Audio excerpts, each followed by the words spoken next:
త్రాగునీటికి సంబంధించి కానీ drainage system మీద కావచ్చు, ఇతరత్ర ఎక్కడ కూడా సింగిల్ పని జరగలేదనేటువంటి అంశాన్ని గమనిస్తే చాలా బాధ కలుగుతా ఉంది.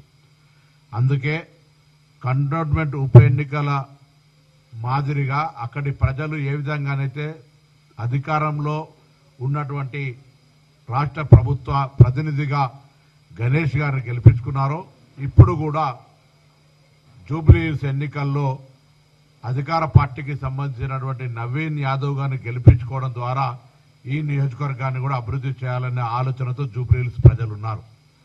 అదేవిధంగా రాష్ట్ర వ్యాప్తంగా మాటలకే పరిమితమైన డబుల్ బెడ్రూమ్ కూడా జూబ్లీహిల్స్లో ఒక్కటి కూడా ఇవ్వలే. మేము ఈ సందర్భంగా టీఆర్ఎస్ పార్టీకి ఛాలెంజ్ చేశాం. మేము డబుల్ బెడ్రూమ్ ఇండ్లు ఇస్తే అక్కడ ఓట్లు కూడా అడగమని. జూబ్లీహిల్స్లో ఒక్క డబుల్ బెడ్రూమ్ కూడా ఇవ్వలే, ఒక్క రేషన్ కార్డు ఇవ్వలే. అదేవిధంగా ఆ ప్రాంత ప్రజల సమస్యలను పట్టించుకోలేదు. అటువంటి సందర్భంలో కాంగ్రెస్ పార్టీగా మేము అధికారంలోకి వచ్చిన తర్వాత గ్రామీణ ప్రాంతాల్లో అందరికీ నియోజకవర్గానికి 3,500 ఇళ్లలో భాగంగా జూబ్లీహిల్స్లో కూడా ఇందిరమ్మ ఇళ్లు ఇచ్చే కార్యక్రమాన్ని కొనసాగిస్తాం.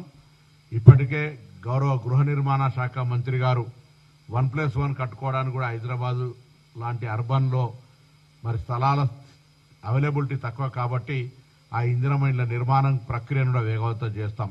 ఇది కాక తెలంగాణలో ప్రజాపాలన ఏర్పడిన 48 గంటల్లో మహిళలకు ఉచితంగా బస్ సౌకర్యం కలిగేయడం వల్ల ఉపాధి అవకాశాల మీద ఆధారపడేటువంటి పేరుకే జూబ్లీహిల్స్ కానీ మామూలు మధ్యతరగతి వాళ్ళు నివసించేటువంటి ఈ నియోజకవర్గంలో ఆ యొక్క మహిళలకు ఉచిత బస్సు అనేటువంటిది చాలా ఉపయోగపడుతున్నటువంటి అంశం.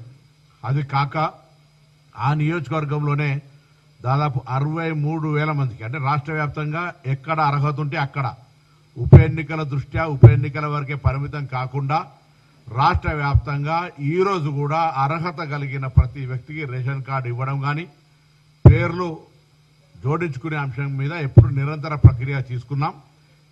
ఒక జూబ్లీహిల్స్ నియోజకవర్గంలోనే దాదాపు 2,45,119 మందికి సన్న బియ్యం 6 కిలోల చొప్పున అందుతా ఉంది. ఈ నియోజకవర్గంలో ప్రజలు ఆనందంగా 6 కిలోల బియ్యము, కొత్త రేషన్ కార్డు 64,000 మంది సభ్యులకు వచ్చినటువంటి సందర్భంలో ఈ యొక్క రేషన్ కార్డుల ప్రక్రియ ద్వారా కూడా ప్రజలు సంతోషంగా ఉన్నారు. అంతేకాకుండా 200 యూనిట్ల ఉచిత విద్యుత్ అనేటువంటిది కూడా చాలా ప్రభావితం చేస్తున్నటువంటి అంశము. దాంతో పాటుగా మహిళలు వడ్డీ లేని రుణాలను 10 సంవత్సరాలుగా ఇవ్వని ఆ ప్రభుత్వంలో ఇప్పుడు వడ్డీ లేని రుణాలకు సంబంధించి మహిళలను చైతన్యపరిచే కార్యక్రమం కొనసాగుతోంది.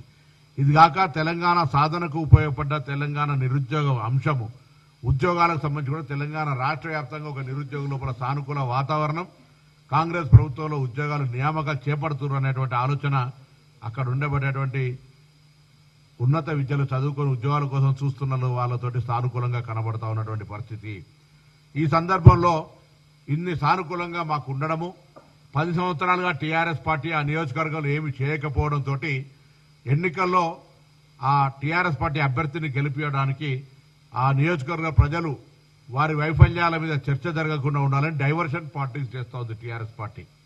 ముందుగా ఓటు చోరీ మీద, అసలు దేశవ్యాప్తంగా ఓటు చోరీ అనే అంశము ఛాంపియన్ ఎవరైనా ఉంటే, ఓటు చోరీ అంశాన్ని లేవనెత్తిన మగాడు ఎవరైనా ఉంటే రాహుల్ గాంధీ గారు.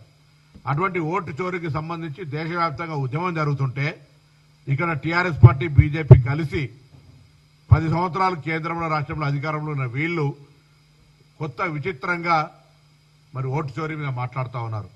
మేము ఎన్నికల కమిషన్ డిమాండ్ చేసినాం, టీఆర్ఎస్ ఫిర్యాదును స్వీకరించారు కదా, మేము కూడా ఫిర్యాదు చేస్తా ఉన్నాం, దాని మీద నిజమైనటువంటి నిగ్గు తేల్చండి అని చెప్పినాం. ఆ డైవర్షన్ పార్టీస్ క్లోజ్ చేసినారు. కొద్ది రోజులు సానుభూతి పేరు మీద ఓట్లు సంపాదించడానికి కొంత వ్యవస్థను ఏర్పాటు చేసుకున్నారు. దాని తదుపరి మళ్ళీ ఇంకొక రకంగా ఒక నినాదం తీయడం. నిన్న మొన్న ఆటోలకు సంబంధించి కొన్ని రోజులు మా అభ్యర్థిని రౌడీది, ఒక backward class educated highly educated candidate పట్టుకొని రౌడీది అని చెప్తా ఉన్నారు. ఇలా అవన్నీ మా ఆశీర్వచనంగా భావిస్తున్నారు మా అభ్యర్థికి. వాళ్ళ విమర్శ మా అభ్యర్థి యొక్క ప్రాధాన్యత, మా అభ్యర్థి యొక్క ప్రచార సరళిని చూసిన తర్వాత వాళ్ళకు భయపడి ఈ విధమైన విమర్శలు చేసే ప్రయత్నం చేస్తా ఉన్నారు. ఇక నిన్న మన కొత్తగా ఆటోలలో ఎక్కి పెద్ద పెద్ద మనుషులు ఆటోలలో ఎక్కి ప్రయాణం చేస్తూ ఉన్నారు.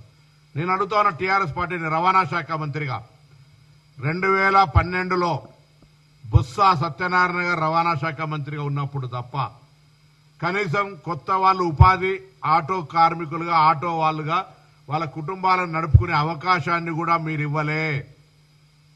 2012 తర్వాత ఇప్పుడు మొన్న దాదాపు 20,000 ఆటోలకు హైదరాబాద్ లో పర్మిట్లు ఇచ్చినాము. మేము ట్రాన్స్పరెంట్ గా ఈవీ ఎలక్ట్రికల్ ఆటోలకు సంబంధించి హైదరాబాద్ లో కొత్త ఆటోలు ఆఫ్టర్ 2012 13 సంవత్సరాల తర్వాత ఇలా ఆటో వాళ్ళంతా కొత్త ఆటోలు తీసుకొని ఉపాధి అంశానికి సంబంధించి వాళ్ళ జీవన శైలి మెరుగుపరుచుకునే ప్రయత్నం చేస్తా ఉన్నారు.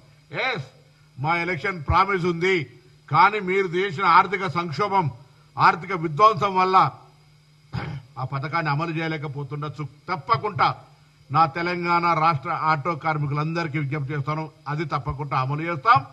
మీకు సంవత్సరానికి 12,000 రూపాయలు ఇచ్చే వాగ్దానం పట్ల మాకు చిత్తశుద్ధి ఉంది. ప్రభుత్వంలో ఆ చర్చ జరుగుతూ ఉంది. దాని వాతావరణం సానుకూలంగా ఆర్థిక పరమైన కొత్త వెసులుబాటు రాగానే కార్యక్రమం చేస్తామనే మాట మనం చేస్తాను. కానీ మీరు